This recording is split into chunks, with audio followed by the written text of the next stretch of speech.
Swayam Prabha. Digital India. Educated India.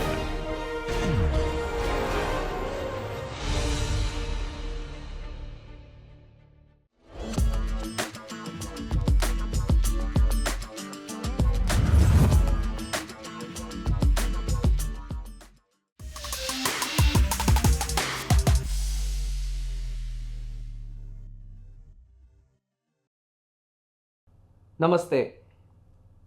We will today look into Indic method of thesis construction, that is Tantra Yuktis. So here the structure of presentation is like this, that initially we will look into how now we have a spotlight on IKS in the current academic scenario, and then how methodology in that for IKS is important, and what are all the scattered methodological inputs, especially research methodological inputs, thesis construction methodology, how there are scattered inputs across IKS literature, and then is there one focused document on that. So that will be part 1 of the presentation, and then the answer to that focused document on thesis construction methodology is Tantra Yukti. And in the part 2 we will see what are the views of scholars on Tantra Yukti, and what is the etymology of the term Tantra Yukti, the definitions, components of Tantra Yukti, and how they appear in texts of Indian knowledge systems, and what are the components of Tantra Yukti. All this will be discussed briefly in the second section.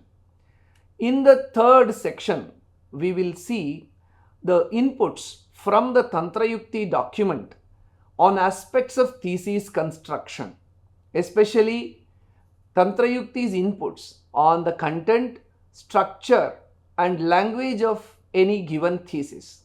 We will see a couple of illustrations in that regard also from IKS literature.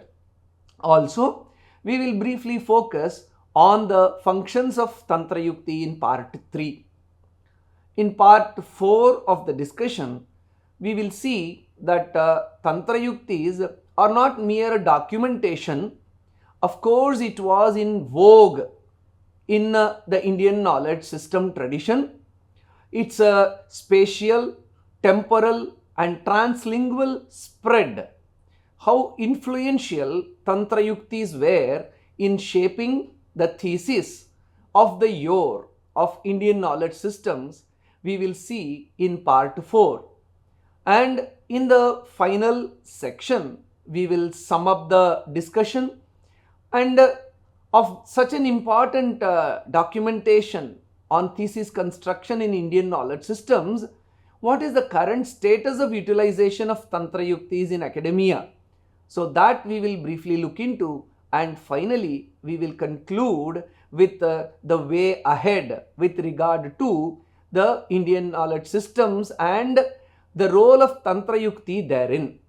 So this in brief is the 5-part structure of the presentation on Tantra Yukti. Now we will right away go into part 1. So where we see that in the current era, in the past decade, the spotlight in academia and the spotlight in research is on Indian knowledge systems. So it is evidenced by the setting up of an IKS division by the Government of India, so where it has been stated that in order to promote interdisciplinary research on all aspects of Indian knowledge systems, to preserve and disseminate Indian knowledge systems for further research and societal applications. So this IKS division has been established. The NEP 2020 document also speaks about the importance of Indian knowledge systems, where it says knowledge of India will include knowledge from ancient India and its contributions to modern India and its successes and challenges, and a clear sense of India's future aspiration with regard to education, health and environment. So these elements will be incorporated in an accurate and scientific manner. So such is the importance given to IKS in the NEP document. Also, we see various institutes of technology, IITs, setting up IKS centers. So we have so many centers. For example, the center at Kharagpur says about the purpose of its establishment. The Center of Excellence on IKS has been established to bring forth a comprehensive research, development and outreach base for promotion of various domains of IKS. So based on all these things, we could see the spotlight is well and truly on Indian knowledge systems. Now, when this is the case, what is the position of Tantra Yukti, the current topic of discussion in Indian knowledge systems? So, when we look into Indian knowledge systems, there are diverse disciplines, from architecture to zoology, from Arthashastra to Hastya Ayurveda. So the disciplines are also diverse, and then the quantum of output is also immense. Thousands of books across centuries, thousands of texts have been written, and not only that, they still hold their relevance in the current day. That's why we are discussing about IKS now. So when the quantum of output is immense, sustained and also relevant, then it presupposes a methodology, a sound system which was followed or which is at the base of the IKS, so which has helped in bringing out such a diverse and immense output. So hence this underlines the importance of looking into methodology in creation of IKS wisdom since the many centuries ago. So when we look into what are all the systems or methodologies that helped in bringing about this kind of variety of knowledge and depth of knowledge, we see that Tantra Yukti is one important factor in establishing or bringing about a methodological rigor towards development or creation or manifestation of the works and knowledge in Indian knowledge systems. So we can see that this Tantra Yukti, as we will see later in the course of presentation, with its systematic inputs, has helped in this process of maintaining the quantity, quality and depth of wisdom of the output of Indian knowledge systems. And so hence it becomes very relevant to look into the methodology or the factors of methodology like Tantra Yuktis, which went into play a cornerstone role in supporting the superstructure of Indian knowledge systems. So that's how we can systematically decode the wisdom in an indigenous and intrinsic manner of the Indian knowledge system, armed by the wisdom of the methodological tools like Tantra Yukti. So hence it's very essential that we look into the inputs and importance and role and functions of Tantra Yukti. And one more aspect is, when we speak of Indian knowledge systems, the focus is more on the content, and rightly so. So what is the original socially relevant output that we have from the Indian knowledge systems? So that is the focus, very appropriate, but it is to be also underlined that the content does not come without the container.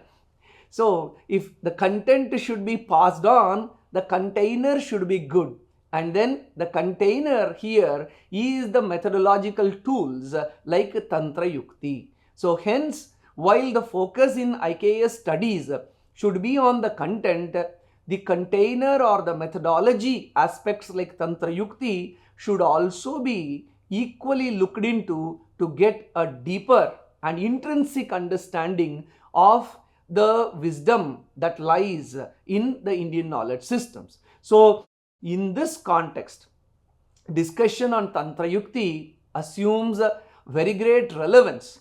So in this light, we will see the aspects of Tantra Yukti as has been outlined earlier in 5 parts. Not only that, Tantra Yukti is not only play a role in decoding or understanding the existing Indian knowledge systems, the methodology which has sustained millennia of literature of Indian knowledge systems can also contribute to the current day contemporary disciplines also. So can we get insights and inputs for our current day research from Tantra Yukti? From that perspective also, an introduction and understanding of the fundamentals of Tantra Yukti becomes very relevant.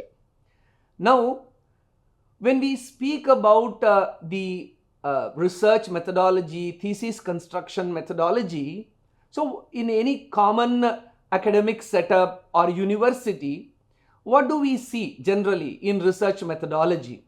So here is a particular screenshot from a university which presents the various units of a research methodology paper. So we see fundamentals of research as unit 1, qualifications for a researcher, we see that, and then types of research, descriptive, analytical, critical, and then tools of research, history, dictionary, encyclopedia, bibliography, etc. And then in the 5th unit we see presentation of research, collection, classification, arrangement, analysis, and so on and so forth. So this, many are aware about the research methodology tool. This is one sample. Many other universities, academic setups will have having these as base, much more inputs also. But basically when we see that the unit 1 generally speaks about the content of the thesis, unit 2 of this particular syllabus of research methodology, when we have taken as an example, speaks, while speaking about the qualification of a researcher, it emphasizes the need for language competence of the researcher which should manifest in his thesis. And then in the 3rd unit, again types of research focuses on the content of the thesis. And then in the 4th unit we see tools of research, equally speaks about what should be the content and the structure, how it has to be structured, that is presented. And in the 5th unit we see in the presentation of a research topic, so structure of the thesis. So hence when we look into all these units and see the fundamental aspect that is addressed, content, structure and language. So these are the 3 key words that emerge in any thesis construction work, any work of research which results in a thesis. So its content is important, structure is important, and language is important, and any research methodology paper contributes to these 3 fundamental factors. So hence, in this regard, do we have any parallels in Indian knowledge systems that guide in content, structure and language of research and thesis construction? Of course, there is no doubt that from thought to thesis, there are lots and lots of inputs that we can see in Indian knowledge systems. So the literature is very vast. So from thought is the place where any research starts. So just like when an apple fell on a particular scientist, on the head of the scientist, so that thought sparked what is the principle behind the apple coming down. So thought is the basic component of research. So commencing from thought and culminating in thesis, there are so many inputs scattered across literature of Indian knowledge systems. For example, the thoughts themselves have been systematically organized, dissected and presented in great detail in the Yoga Sutra, the 5 vrittis, pramana, viparyaya, vikalpa, nidra, smriti, right knowledge, wrong knowledge, imagination, and all these aspects of thoughts have been thoroughly discussed in the Yoga Sutra. After thought comes the question. So just like the apple came down, and then why did the apple come down? That question came in the mind of the researcher. So then we can see how do I frame my question. So what is my question and how do I manifest my question? For that, there are lots of inputs in Indian knowledge systems. For example, in the various texts like Nyaya Siddhanta Manjari Prakasha, in Gadadhari, we see the definitions of prashna, pricha, jijnasa. All these are synonyms for questions, and how a question has to be asked. All that has been put in elaborate way in these texts. And not only asking questions, questions become of not much use if they are not followed by systematic and thorough answer. So for answers also we have inputs in Indian knowledge system. For example, the Mitakshara commentary of Yajnavalkya Smriti speaks about how an answer should be systematic, pakshasya vyapakam saram, asandigdham anakulam, and so on and so forth. So thought, then questions and answers, how to frame them, what defines an answer, and then slowly when we get an answer to a question, how do I systematically elaborate upon my area? How do I define my area of work? So that comes about. We have in the Nyaya Shastra, especially in the Tarka Bhasha text, we see avyapti, ativyapti, asambhava. What is over application? What is under application? What is impossibility? So how do I define the scope of my work? So that's very important in the context of research. In the context of research, thought is important. In the context of research, question and answers are important. In the context of research, it is equally important to define the scope of the work. For that, we have inputs from the Tarka Shastra. And again, when I have worked, when I have defined my scope of work, I have to logically develop the research problem, and also I have to systematically convince the other person about the answers that I have received out of my research. For that, we have the Panchavayava Vakya in Tarka Shastra, Pratigna, Hetu, Udaharana, Upanaya, Nigamana. So all these in this 5-step syllogism. So that gives an idea about developing a research problem towards a solution also. So hence these aspects are there. And further, we also see that inputs from Indian knowledge system on developing every section of a thesis.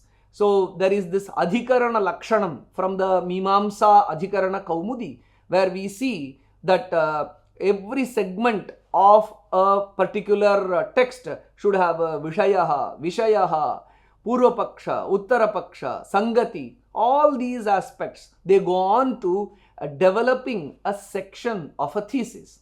And then we move on to the next aspect, how in Indian knowledge systems, for example, there is a Tatparya Nirnayaka Linga. So how we can consistently convey one particular theme throughout the text. So for that also we have not to get distracted by various thoughts, how to maintain the consistency in explaining the same taken concept in a very consistent manner. For that we have the Tatparya Nirnayaka Lingas. Actually, Tatparya Nirnayaka Lingas is to derive the core purport of a text. Seen in a reverse way, how do I diffuse my Tatparya, my essence into a particular thesis? So that how do I systematically dilate upon one particular theme without getting diverted? For that also we have tools like Tatparya Nirnayaka Linga, Upakrama, Upasamhara, Abhyasa, Apurvata, Phala, Arthavada, Upapatti. So, and then of course about the language also, how the language of a text should be. We have the Sutra, Bhashya and Vartika, each of them. So what is the language of the Sutra? Alpaksharam, Asandigdham. So it should be precise, concise, and it should have many layers. So in this way, we have inputs from Indian knowledge systems on the language of a given treatise also. Thus we can see that from thought to thesis, from across disciplines, be it Yoga Shastra, be it the Mitakshara commentary from Dharma Shastra, be it from the Tarka Shastra, let us see the inputs from the Mimamsa Shastra, and also the general Shastra tradition, Sampradaya also, we see from thought to thesis, there are lots and lots of inputs on developing valid content, structuring it, and then offering it in a research-based language. But when one sees this, there will be a question that will come in the mind. Oh, in Indian knowledge systems, to understand thesis construction methodology or to understand the elements of research, I have to study various Shastras. Is there one source where I can find most of these aspects of thesis writing? That question, is there one stop shop where we can find all these or most of these aspects, essential aspects towards the thesis construction? So the same question came in the mind of Professor Lele, who wrote a work on Tantra Yukti. So he puts his questions in this beautiful way. Had the ancient Indians conceived a form of scientific composition? Had they developed a method of treatment of a scientific subject in an orderly manner? Did they expound all the aspects of the given subject, or they confined their discussion to a few of them only? Did they reproduce the views of the past or the contemporary thinkers? And do we see what was their mode of making cross references? What style did they resort to establish their new thoughts and theories? Did the idea of rendering the subject matter intelligible as well as enjoyable ever strike them? Had the ancient Indian intellectuals devised any methodology of writing scientific works? So when we look at all these questions, we can see again, when we analyze the intent of all these questions, here also the same content, structure and language aspects come. So with regard to research, what was the idea on content, structure and language? Is there one document that speaks about all these things? So that answer to that question is Tantra Yukti. And this answer is provided, means these questions are given as a prelude in the work of Professor Lele, and towards the answer of all these questions is a Tantra Yukti. So this in short contextualizes the role, the potential and also the content of the Tantra Yukti document of Indian knowledge systems.